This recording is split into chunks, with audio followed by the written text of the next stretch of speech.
삶을 살아가다 보면은 많은 염려와 근심에 매일 때가 많이 있습니다.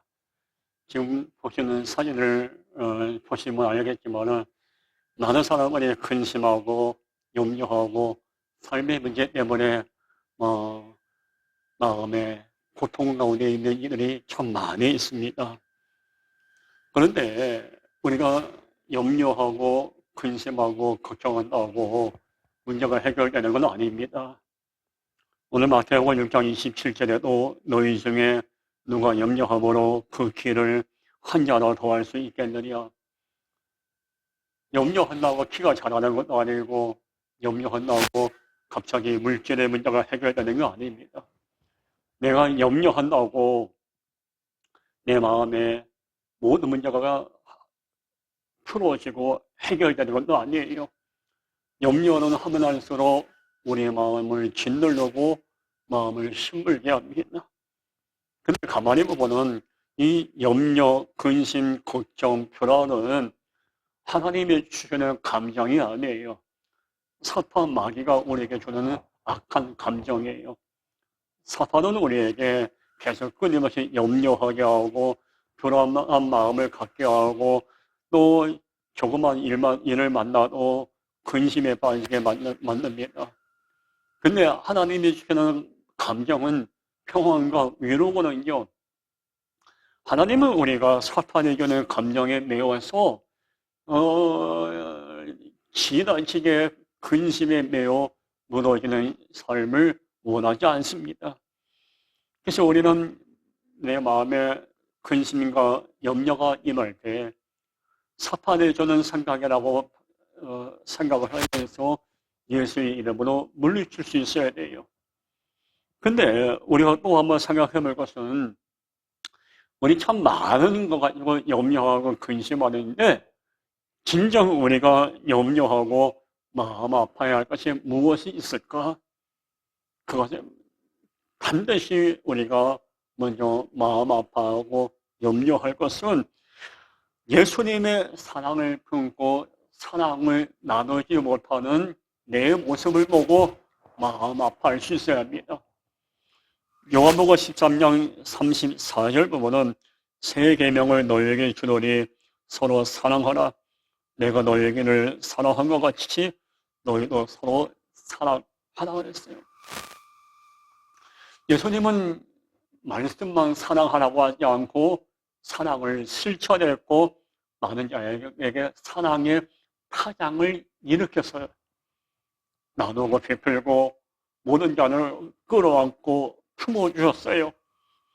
그러면 정말 우리가 예수 믿는 제자라고 하고 그리스도인이라고 한다면 예수님처럼 우리도 사랑의 삶을 살아가야 하는데 사랑은커녕 비난하고 정죄하고 모함하고 살아가고 있다면 그런 내 병든 모습을 보고 염려하고 근심하고 마음 아파야 합니다.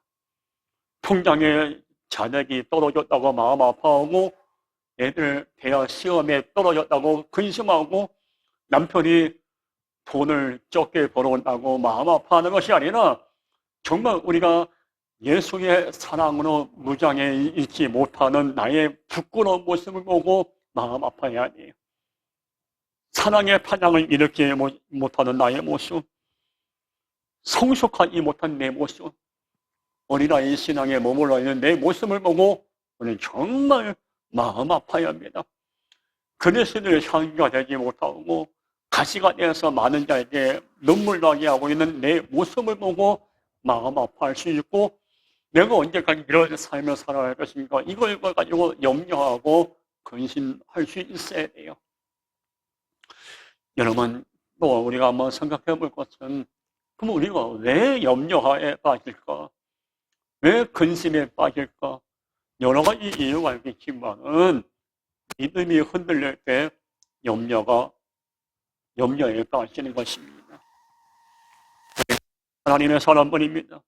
그리스도인들이에요. 그리스도인들은 믿음으로 사는 사람들이에요. 하박국 2장 4절 보면 보라 그의 마음은 교만하며 그 성에서 정직하지 못하다. 의인은 그의 믿음으로 말미암아 살리라.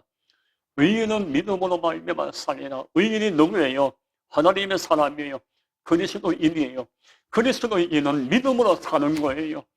염려에 매여 살고 걱정, 근심에 매여 사는 것이 아니라 하나님을 향한 믿음으로 사는 거예요. 똑같은 인생을 살면서 염려, 근심, 인간적인 생각에 이끌려 지배받고 무너지는 인생이 있는가 하면은 하박국 2장 4절처럼 믿음으로 살고 믿음으로 삶을 이겨내고 믿음으로 고통을 견디고 믿음으로 주어진 삶을 개척해 나가는 성숙한 인생들도 있습니다. 지금 우리는 어떻습니까? 내 안에 어떤 믿음이 있습니까? 하나님이 내 인생에 목자라는 믿음, 목자이신 하나님이 내 삶을 인도해 줄 거라는 믿음, 하나님은 내 삶을 외면하지 않고 놀라운 방법으로 내 삶을 주관할 거라는 이 믿음, 이런 믿음이 내 안에 있는가? 과연 이런 살아있는 믿음이 내 안에 있는가? 돌아봐야 돼요. 믿음이 우리를 이끌어가고 믿음을 붙들고 살아가는 인생, 앞에 보이는 거 없고 눈에 또 손에 잡히는 거 없고 여전히 삶의 문제적으로 마음이 무겁지만은 그러나 그거 언제서 하나님께서 여전히 내 삶을 놀랍게 풀어주시고 인도할 거는 이 믿음이 우리에게 필요한 것입니다. 오늘 본문에 보면은 염려란 단어가 나오면서 믿음이란 단어도 함께 나옵니다. 마태복음 6장 30절 보면은 오늘 있다가 내일 아궁에 던져지는 들풀도 하나님이 이렇게 입히시거든 하물며 너희를 가보려 믿음이 작은 자라라. 예수님은 제자들과 많은 사람들이 믿음 없는 걸 보고 믿음이 작은 자라고 그들을 책망하셨습니다. 제자면 뭐합니까? 예수님의 제자면 뭐합니까? 믿음이 없는 제자라면 아무 의미가 없는 거예요. 과연 우리 모두가 예수님의 제자처럼 믿음 없는 성도, 믿음 없는 목사 아닌가? 가만히 우리의 모습을 돌아봐야 합니다. 그러면 정말 우리에겐 어떤 믿음이 필요한가? 오늘 본문은 정확하게 말씀하고 있어요. 우리에게 필요한 믿음은 첫째, 하나님이 도우실 거란 믿음입니다. 하나님이 도우실 거란 믿음. 오늘 마태복음 6장 32절 보면은 이는 다 이방인들이 구하는 것이라 너희 하늘 아버지께서 이 모든 것이 너에게 있어야 할 줄을 아시느니라. 하나님은 아시는 분이에요. 우리가 무엇이 필요하니 아시는 분이고 우리가 어떤 기도 제목 갖고 기도하고 있는지 아시는 분이에요. 왜 넘어졌고 왜 눈물 흘리고 있는지 아시는 분이에요. 오늘 마태복음 6장 31절에 아시느니라.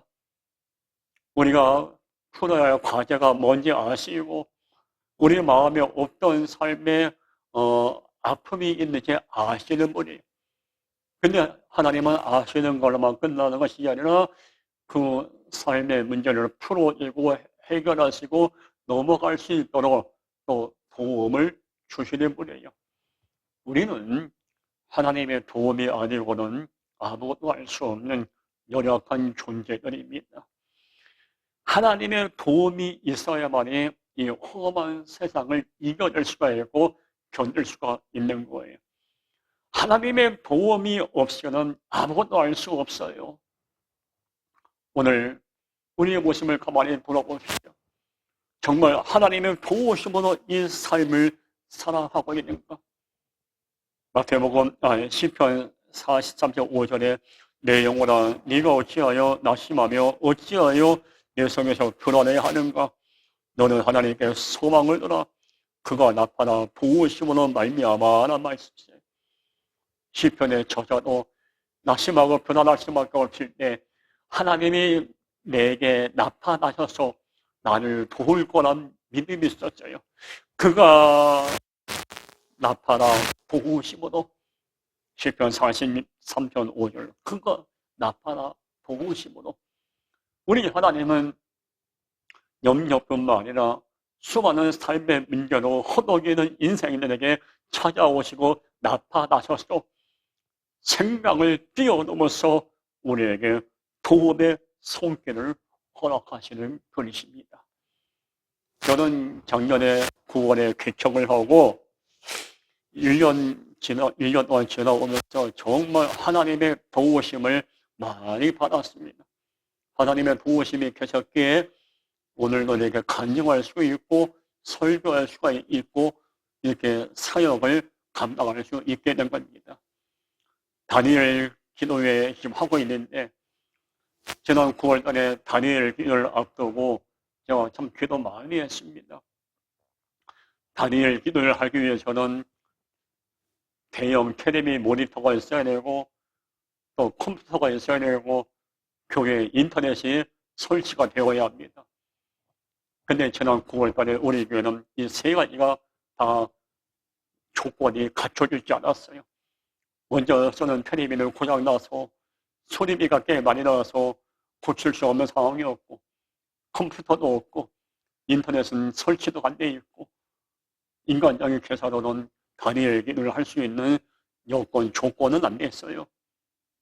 근데 제가 기도하면서 조건은 갖춰지지 않았지만은 하나님께 맡기고 하나님이 해결해 줄 걸 믿고 도와줄 걸 믿고 다니엘 기도에 신청을 했습니다.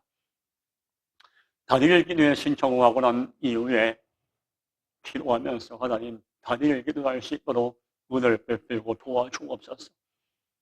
하나님이 불쌍히 여기셔서 이 귀한 테레비를 허락해 주셨고요. 귀한 분을 통해서 이 65인치 테레비를 설치할 수 있게 되었고 또한 좋은 컴퓨터도 아주 좋은 컴퓨터를 또 구입할 수 있게 되었고 또한 인터넷도 깔게 되었고 생각지도 않은 도움을 하나님께서 허락해 주셨어요. 유모실에 난방도 공사를 하게 되었고 뒤에 있는 보조 모니터도 구입할 수 있게 되었고 하나님의 도우심으로 결국 모든 것을 갖추어 놓고 다니엘 기도를 일주일째 하고 있지 않습니까? 하나님이 도우셨기 때문에 그래요. 하나님이 은혜를 베풀었기 때문에 다니엘 기도할 수 있게 된 거예요. 우리의 삶은 단 1분 1초도 하나님의 도우심이 아니고는 아무것도 할 수 없다는 이런 겸손한 고백이 우리에게 필요한 거예요. 인생을 살아가다 보면 절망의 끝자락에 혼자 서 있을 때가 많습니다. 그때는 고개를 떨구는 것이 아니라 하나님이 놀라운 방법으로 우리를 도와줄 것을 믿고 하나님을 바라볼 수 있어야 하는 것입니다. 저는 우리 함께하는 교회 하나님께서 더 앞으로 놀랍게 도와주셔서 이 지역과 이 한국교회에 선한 영향력을 끼치는 교회로 축복할 거라고 좀 믿습니다. 하나님께서 여러분의 인생을 도와줄 거라 믿습니다. 매인 자가 풀어지고 눌린 자가 자유함이 임하고 무너진 인생이 회복되고 고개를 떨구고 인생의 마음에 평안이 임하는 이런 은혜가 임할 거예요. 하나님의 도우심이 임할 거예요. 하나님이 도와줄 걸 믿으십시오. 하나님이 여러분의 삶을 방패가 되어 인도하고 해결해 줄 거나 믿으세요. 내가 너를 도우리라 얼마나 수없이 말씀에 기록되어 있습니까? 하나님이 도와주신다고 말씀했는데 왜 우리는 염려에 매여 있고 근심에 쌓여 있습니까? 하나님이 도와주신다고 약속했는데 우리는 왜 고개를 떨굽니까? 하나님이 도와주신다고 약속했는데 왜 인간적인 생각에 매입니까? 지금 우리에게 염려 가운데서 필요한 것은 하나님이 우리를 도와줄 거라는 믿음이에요. 그리고 두 번째, 오늘 마태복음 6장 33절을 통해서 더하기 인생의 조건은 무엇일까? 더하기 인생의 조건. 오늘 마태복음 6장 33절 보면 그런즉 너희는 먼저 그의 나라와 그의 위를 구하라. 그리하면 이 모든 것을 너에게 더하시리라. 이 부모는 근원적이란 단어가 나오고 먼저란 단어가 나옵니다. 근원적이란 단어는 앞에 있었던 일들을 통해서 앞으로 일어날 일을 예측할 때 쓰는 단어가 근원적입니다. 그럼 오늘 말씀을 볼 때 우리의 인생이 염려할 수밖에 없고 걱정할 수밖에 없는 인생이지만은 그 어려운 중에도 정말 내가 말씀하고 올바로 서지 못하고 하나님의 사랑을 실천하지 못하는 삶을 살아가는 것을 보고 마음 아파하면서 이게 하나님 앞에 성숙한 모습으로 서고 흔들리지 않는 믿음을 갖고 주님을 의지하고 믿는 자에게는 오늘 말씀처럼 더하시리라, 더해주시는 은혜가 임한다는 얘기예요. 그런 적의 은혜를 내가 마음에 담아야 돼요. 그리고 오늘 마태복음 6장 33절 보면 먼저 그의 나라와 그의 의를 구하라. 먼저라는 단어, 진정 성숙한 그리스도인은 염려와 근심과 삶의 고통이라는 난제를 만날 때도 먼저 하나님을 생각해야 합니다. 먼저 사람을 간파하고 먼저 교회를 염려할 수 있어야 돼요. 삶의 문제를 만나고 삶의 광풍을 만날 때 그 어려운 일로 먼저 내가 하나님 앞에 얼마나 서 있는가 내 모습을 돌아볼 수 있는 성숙한 신앙이 우리에게 필요한 것입니다.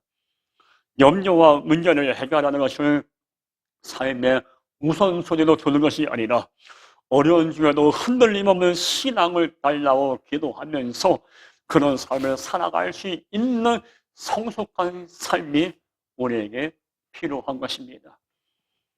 여러분, 먼저 십자가의 길을 가길 원합니다. 먼저 믿음으로 살길 원합니다. 이런 믿음의 고백이 우리에게 필요한 거예요. 어리석은 사람보다는 문제를 만나고 어려움을 만나면 먼저 내 문제 먼저 해결되고 먼저 건강이 회복되고 먼저 돈 문제 해결돼야 한다, 이런 생각을 갖습니다. 어리석은 인생이에요. 물론 물질적인 어려움이 있고 가정의 어려움이 있고 여러 가지 삶이 만만치 않다 해도 그 어려운 중에도 먼저 하나님 앞에 올바로 서 있는가 내 모습을 돌아볼 수 있는 성숙함이 필요한 거예요. 고린도후서 11장에 보면은 서로 마을이 고난받는 장면이 나와요.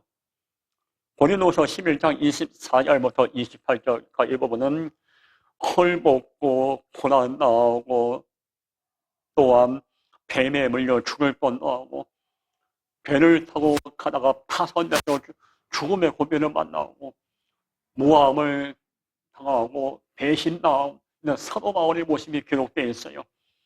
그래서 사도 바울은 그런 고난과 어려움을 당하면서 고린도후서 11장 28절에 보면 그 모든 교회를 염려함이라라고 기록되어 있어요.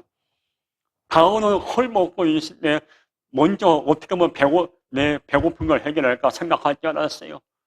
헐벗을 때도 먼저 교회를 염려했어요. 고난 받을 때도 먼저 바울은 하나님을 생각했어요. 모함을 받고 배신을 당하고 뱀에 물려 죽을 뻔하는 수많은 죽음의 고통 앞에서도 바울은 먼저 자기의 안정된 삶을 생각하지 않고 먼저 어떻게 하면 복음을 전할까, 이것이 바울의 기도 제목이었고 바울의 삶의 자세였습니다. 바울은 삶의 우선순위, 신앙의 우선순위가 올바로 된 자였습니다. 어떻습니까? 우리는 내 건강이 먼저고 내 사업이 먼저고 내 가정의 문제가 해결되는 것이 먼저입니까?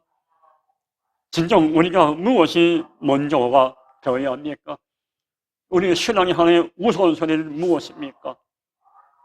하나님은 삼동입니다 라는 글이 있습니다. 제가 한번 읽어드리겠습니다. 하나님은 3등입니다.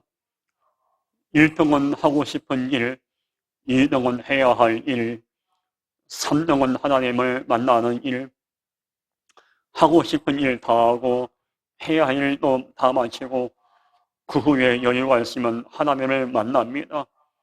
그러니 하나님은 3등입니다. 어려운 일이 생겨도 하나님은 3등입니다. 내심으로 한번 해보고 그래도 안 되면 가까이 있는 사람에게 도와달라고 하고 그나마도 안 될 때에 하나님을 부릅니다. 거리에서도 3등입니다. 내게 가장 가까이 있는 것은 내 자신, 그 다음은 내 마음을 알아주는 사람, 그 다음에야 저 멀리 하늘에 계신 하나님이 있습니다. 그런데 하나님께 나는 1등입니다. 무슨 일이 있어도 내가 부르기만 하면 도와주십니다. 내가 괴로워할 때도 만산을 제쳐놓고 달려오십니다. 아무도 내 곁에 없다. 홀도 내 곁에 오셔서 나를 위로해 주십니다. 나는 하나님께 언제나 1등입니다. 나도 하나님을 1등으로 생각했으면 좋겠습니다. 만산을 제쳐놓고 만나고 작은 고비 때마다 손을 꼭 잡는 내게 1등이신 하나님을 나도 1등으로 모시고 싶습니다. 염려할 수밖에 없고 걱정에 매여 있는 그런 어려운 이유도 하나님을 내 삶의 1등으로 모실 수 있는 이런 성숙한 신앙이 우리에게 필요합니다. 여러분에게서 하나님은 1등입니까? 3등입니까? 만약에 우리가 하나님을 3등으로 모셔놓고 있다면 더 늦기 전에 더 멀리 가기 전에 하나님을 1등의 자리로 다시 모셔드려야 돼요. 하나님은 3등의 자리에 모셔놓으면 안 돼요.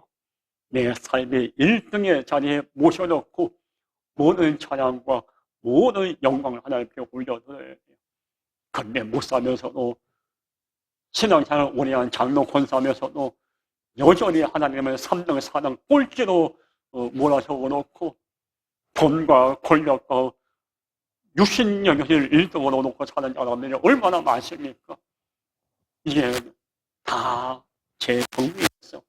하나님을 내 삶의 1등으로 모셔놓고 1등이신 하나님께 모든 영광을 올려드릴 수 있어야 돼요. 오늘 마태복음 6장 33절 보면은 그런즉 너희는 먼저 그의 나라와 그의 의를 구하라. 그리하면 이 모든 것을 너희에게 더하시리라. 뭐라고 기록되십니까? 더하시리라. 마이너스 인생이 있고 플러스 인생이 있어요. 빠지는 인생이 있고 더하는 인생이 있어요. 하나님은 우리에게 더하는 은혜, 더함의 은혜를 베풀어주기 원하십니다. 어떤 자에게 이 더함의 은혜가 임합니까? 플러스의 은혜가 임합니까? 염려할 수밖에 없는 중에도 하나님을 1등으로 모시는 자에게 더함의 은혜가 임하는 거예요. 염려할 수밖에 없는 중에도 하나님을 100% 신뢰하는 자에게 더함의 은혜, 더하시리라 이 은혜가 임하는 거예요. 염려하고 근심할 수밖에 없을 때에도 여전히 먼저 하나님을 경외하고 하나님께 영광을 드리는 인생, 이런 이에게 더하시는 은혜, 더함의 은혜가 임하게 되는 겁니다. 감당하기 어려운 삶의 문제를 만날지라도 먼저 하나님을 기쁘게 시가는 삶을 살려고 몸부림치며 하나님이 원하는 삶의 방향을 정해놓고 달려가는 인생에게 더함의 은혜가 임하는 거예요. 진심으로 축복의 원리, 은혜의 원리를 마음에 담아 우리 여러분이 날마다 더함의 은혜를 경험하는 간증의 주인공 되길 바라겠습니다. 기도하겠습니다.